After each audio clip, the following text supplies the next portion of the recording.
गांव बिशनपुर में एक साधारण परिवार रहता था।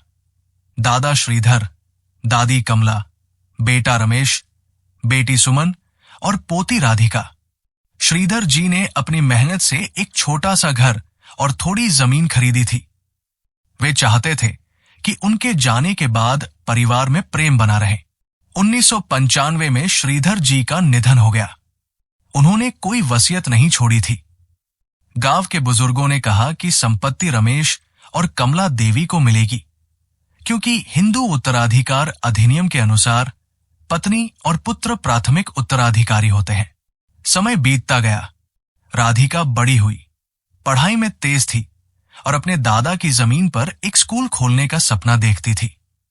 लेकिन जब उसने अपने पिता रमेश और बुआ सुमन से जमीन के बंटवारे की बात की, तो दोनों ने टालमटोल शुरू कर दी। कभी कहते अभी समय नहीं है, कभी कहते तेरे दादा ने तुझे कुछ नहीं दिया। राधिका को दुख हुआ। उसने सोचा, क्या मैं अपने दादा की संपत्ति में हिस्सा नहीं मांग सकती? उसने शहर जाकर एक वकील से सलाह ली। वकील ने उसे समझाया कि चूंकि उसके दादा ने वसीयत नहीं छोड़ी और उसके पिता जीवित हैं, तो वो कानूनी रूप से उत्तराधिकारी नहीं मानी जाती। संपत्ति उसके पिता और दादी को मिली थी और अब दादी के निधन के बाद पिता और बुआ के बीच बंट गई। राधिका ने कोर्ट में केस किया, ये सोचकर कि न्याय मिलेगा।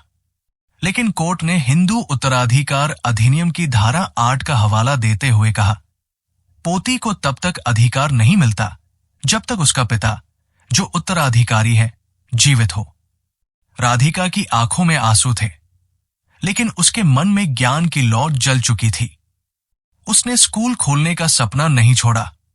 उसने गांव के बच्चों को पढ़ाना शुरू किया, किराए पर एक छोटा कमरा लेकर।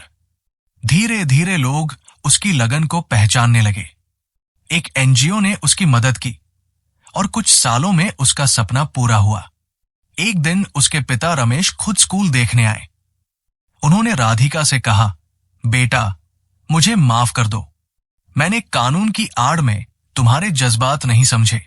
आज मैं चाहता हूं कि दादा की जमीन पर तुम्हारा स्कूल बने। राधिका ने मुस्कुराते हुए कहा, पापा, अब मुझे जमीन नहीं चाहिए, मुझे आपका साथ चाहिए। सीख, कानून अधिकार देता है, लेकिन रिश्ते समझ और संवेदना मांगते हैं। हर सपना कानून से नहीं, दिल से पूरा होता है।